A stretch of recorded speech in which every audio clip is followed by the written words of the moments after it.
Hello and God bless. This is going to be my Tales of Arise review with spoilers towards the end of the video. So if you haven't beat the game, then click off the video now.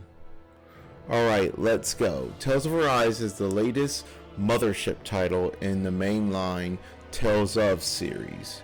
It takes place on a planet called Dana, where you play as a slave known as Alphen, or at the beginning of the game known as Iron Mask, with his companions as he explores the world and tries to get his ability to feel pain again and his memories back, while also freeing the people of Dana from being enslaved by the people of Rena, called the Renans.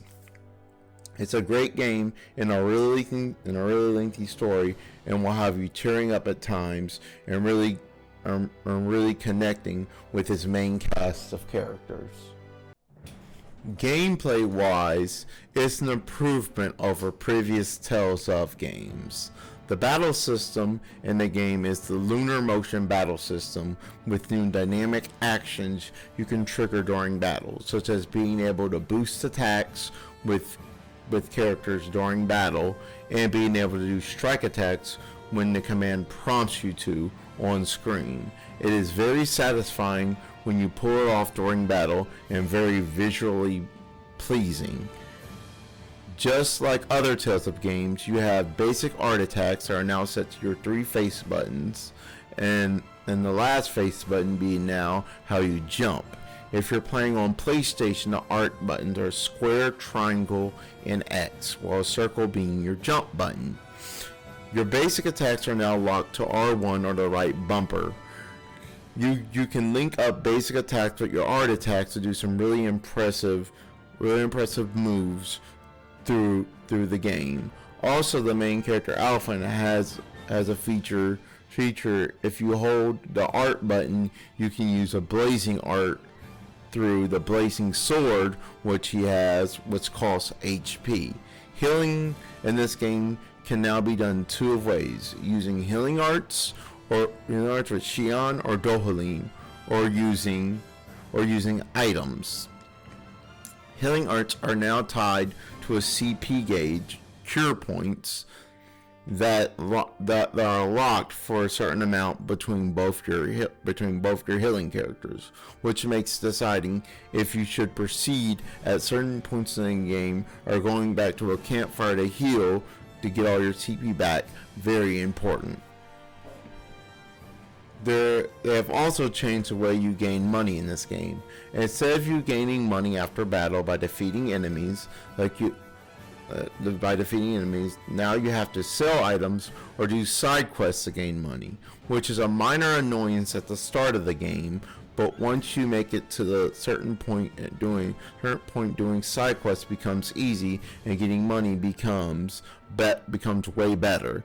You can also purchase money as DLC in 4 different packs that will help you out, will help out a bit, but doing side quests is the best way to gain that dough. You can also do different mini games in this game to gain different materials and items, such as raising livestock and fishing. Fishing is very rewarding at times, but difficult to master, and you can gain different fishing materials by doing side quests in the game and finding them in treasure chests on the field.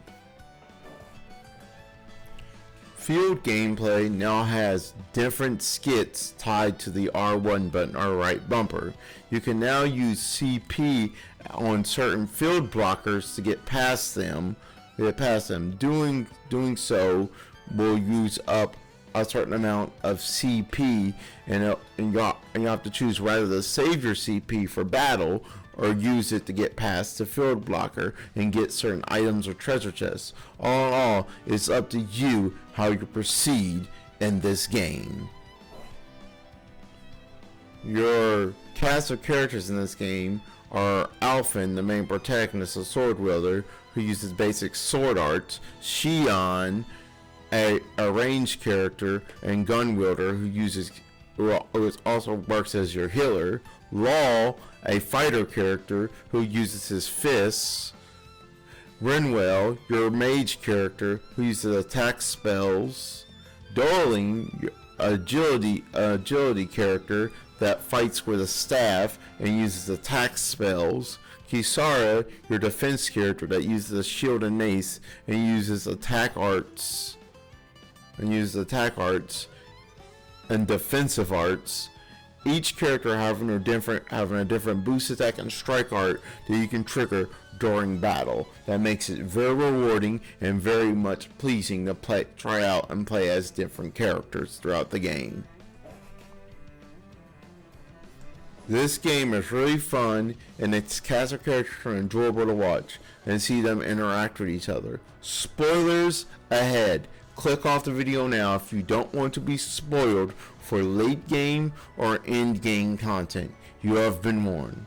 So as I said at the beginning of the video, you play as Alphen, a character questing to get his memories back and his ability to feel pain while freeing the Danans from being enslaved by the Renans.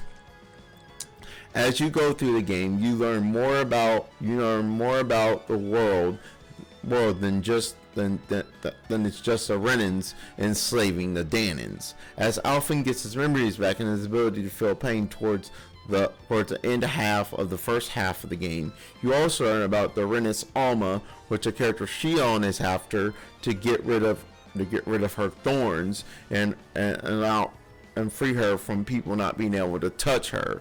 Once you complete the first half of the game and finish the boss battle with Valron, after that cutscene, you're rewarded to a second anime opening, which is the first for a Tales of game, making this RPG feel more like an anime than any other Tales of game. This story is really deep, and it goes into why you shouldn't judge people off the race or where they come from, where they come from with a group of people, and mostly shows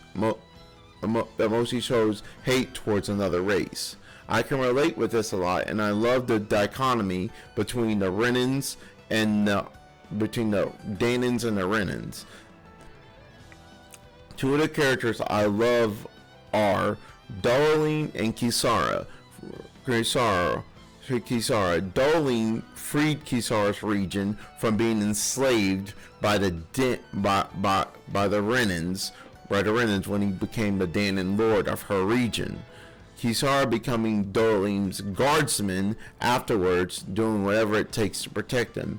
This showing that people in higher up positions can still have hearts just like us and try fighting for the people being oppressed. This game story clocks in at about a good 60 to 70 hours, which is a basic for a mainline Tales of game. All in all, it's a really good Tales of game, and I recommend picking it up. It's tons of fun playing Tales of Arise for hours upon hours on stream, and every minute of the journey of the game, I enjoyed it. It's the best modern Tales of game, and it did a lot to advance the series. All in all, it's a great level. It's great. It has lovable characters, and even some of the villains are enjoyable. It gets really emotional at times and makes you re-examine things about life. My final review on this Tales of game is a 9. I give it a 9.5 out of 10. I recommend not skipping on experiencing this Tales of game.